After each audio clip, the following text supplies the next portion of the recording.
माना गांव, जहां से पांडव स्वर्ग की ओर गए थे।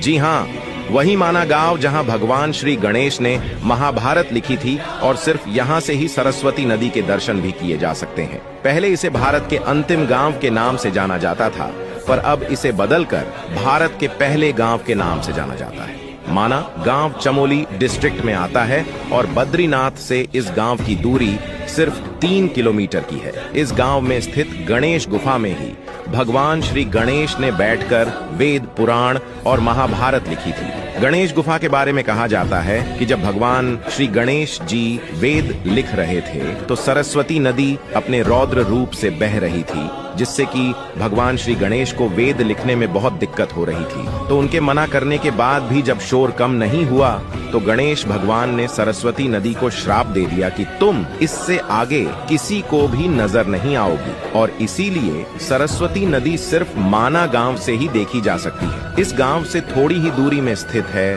वसुधारा फॉल। कहा जाता है कि वसुधारा फॉल्स का पानी जो लोग पाप करते हैं उन पर बिल्कुल भी नहीं गिरता है। यह एक बेहद ही सुंदर झरना है जिसकी ऊंचाई लगभग 400 फीट की है। जो भी टूरिस्ट माना गांव आते हैं वो भारत की पहली दुकान पर जरूर विजिट करते हैं। तो ये थी माना गांव की कुछ बातें। वीडियो को शेयर करो उनके साथ जिनके साथ माना गांव जाना है, और पेज को फॉलो करना भूलना मत।